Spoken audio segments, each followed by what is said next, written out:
Da li ste se ikada osjećali tužno ili zabrinuto, ali kada ste pokušali da progovorite, činilo se da vas niko zaista nije čuo? To je težak osjećaj, zar ne, kada je sve što vam treba neko da sluša, a da vam ne govori šta da radite? Upoznajte Maju, ljubaznu i posvećenu devojčicu koja je volela da sadi seme u svom školskom vrtnom projektu. Danas, međutim, njen uobičajeni svetao osmeh bio je skriven pod oblakom brige i dubokog razočaranja. Njen poseban projekat sa suncokretima, koji je negovala sa velikom pažnjom mnogo nedelja, nije napredovao kako se nadala. Mali zeleni izdanci su nažalost venuli i nije mogla da razume zašto se to dešavalo uprkos svim njenim naporima. Maja je ugledala svog prijatelja Lea kod školskih ljuljaški, kako srećno gricka hrskavu zelenu jabuku. Leo, počela je, glasa tihog sa tragom drhtaja, moj projekat sa suncokretima propada i stvarno sam tužna zbog toga. Leo je odmah prestao da se ljulja, očiju široko otvorenih od zabrinutosti i brze želje da pomogne. O, ne, Maja. Da li si koristila dovoljno vode svaki dan? Možda si ga zasadila na pogrešnom, senovitom mestu. Trebalo je prvo pažljivije da proveriš tip zemljišta. On je mislio dobro i njegove namere su sigurno bile dobre, ali njegova brza pitanja i momentalni predlozi naterali su Maju da se malo skupi u sebi. Ona je samo želela da podeli svoja teška osjećanja i teret na svom srcu, a ne da dobije spisak svih potencijalnih grešaka koje je možda napravila. U redu je, Leo, valjda, promrmljala je, njena ramena su se spustila dok se polako okretala. Osjećala se još gore nego pre, kao da njena osjećanja nisu bila važna, već samo praktični problem koji treba rešiti. Talas usamljenosti preplavio je Maju, osjećala se nerazumenom i zaista usamljenom u svojoj tuzi. Činilo se da niko zaista nije shvatio dubinu njenog napora i posledičnog slomljenog srca. Kasnije tog tihog popodneva, Maja je ugledala svoju drugu prijateljicu, Saru, kako mirno sedi na zabačenoj klupi u parku, udubljena u fascinantnu knjigu.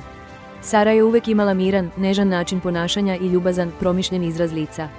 Maja je na trenutak oklevala, zatim je skupila hrabrost i polako prišla svojoj prijateljici. Sara, rekla je, glasa još uvek malo drhtavog, mogu li da razgovaram s tobom nekoliko minuta? Stvarno uznemirena zbog mog projekta sa suncokretima. Sara je nežno zatvorila svoju knjigu i pažljivo je spustila pored sebe na klupu. Pogledala je Maju toplim, razumevajućim očima koje su izgledale da pozivaju na iskrenost. Naravno, Maja, šta ti je zaista na umu i šta ti tako teško pritiska srce? Odgovorila je tiho. Maja je tada polako izlila svoje srce, detaljno objašnjavajući koliko je vremena i pažljivog truda s ljubavlju uložila u ceo projekat. Opisala je svoje duboko razočaranje, rastuću zbunjenost zbog venulih biljaka i svoj tihi strah od potpunog neuspeha pred svojim razredom. Sara nije prekidala Maju nijednom, niti je nudila brza rešenja ili momentalnu pomoć.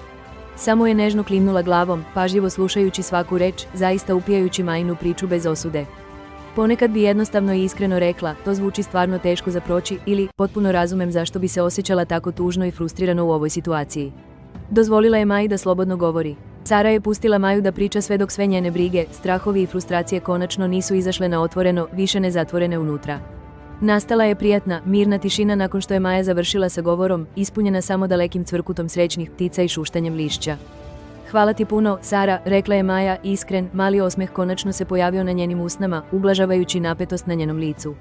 Osjećam se mnogo bolje samo razgovarajući o tome, stvarno. Ti si samo slušala i to je sve što mi je trebalo. Sara se toplo nasmešila svojoj prijateljici. Ponekad, to je apsolutno sve što nam zaista treba, zar ne, Maja? Samo neko dovoljno ljubazan da nas čuje, zaista nas čuje, ne pokušavajući da popravi sve. Maja je klimnula glavom u dubokom slaganju, shvatajući ogromnu razliku između dva razgovora. Konačno je razumela duboku istinu, pravi prijatelji ne moraju uvek da uskoče i odmah reše sve vaše probleme. Ponekad, njihov najdragoceniji i najveći dar je jednostavno prisustvo, nuđenje strpljivog, slušajućeg uha i srca punog empatije i razumevanja. Slušanje bez osude pomaže svima nama da se osjećamo zaista sigurno, cenjeno i duboko zbrinuto od strane onih oko nas. Ono aktivno gradi mnogo jača i dublja prijateljstva, omogućavajući nam da delimo svoje autentično, istinsko ja bez ikakvog straha od osude ili nerazumevanja. Zapamtite, i vi imate moć da budete taj divan, podržavajući prijatelj za nekog drugog. Samo slušajte otvorenog srca. Ako vam je ova priča bila korisna i dirljiva, obavezno se pretplatite na Serbian Repo za još inspirativnog sadržaja poput ovog.